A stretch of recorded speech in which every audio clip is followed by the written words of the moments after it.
नमस्ते। चलिए, आज सोने से पहले एक बहुत ही प्यारी सी कहानी सुनते हैं।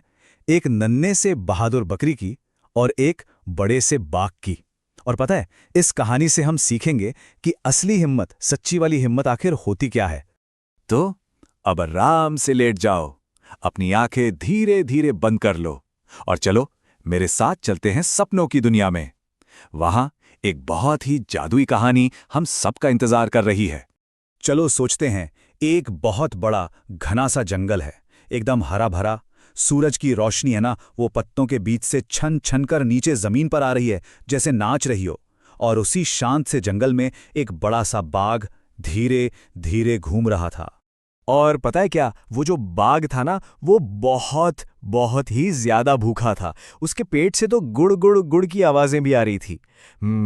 वो बस कुछ खाने के लिए इधर उधर ढूंढ रहा था। और फिर जैसे ही वो एक बड़े से पेड़ के पास से गुजरा, उसे कौन दिखा? उसे दिखी एक छोटी सी प्यारी सी बकरी। वो तो मजे से हरी हरी मुलायम घास खा रही थी। उसे तो पता ही नहीं था कि कोई उसे देख रहा है।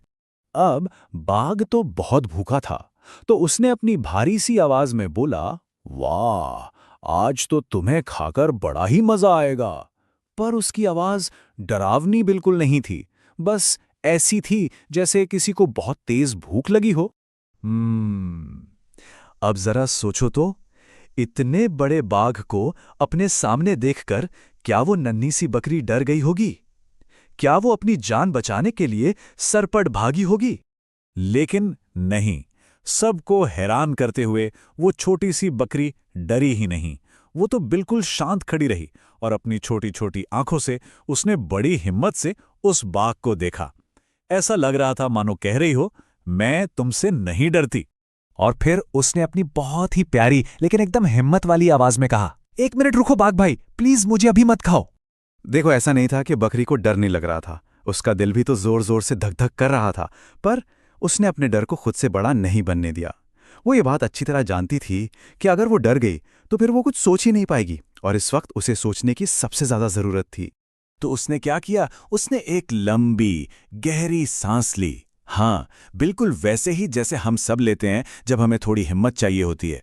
उसने पहले अपने मन को बिल्कुल शांत किया और फिर उसने सोचा कि वो उस बाघ से ऐसा क्या कह सकती है। यही तो थी उसकी असली ताकत, डर के समय में भी एकदम शांत रहकर सोचना। तो अब ये सोचते सोचते सो जाना कि उस छोटी सी समझदार बकरी ने आगे ऐसी क्या चालाकी की होगी। उसने बाघ से ऐसा क्या कहा होगा कि वो दोनों दोस्त बन गए। इसका जवाब शायद सपनों में मिल जाए। अब मीठे मीठे सपनों में खो जाओ। शुभ रात्रि।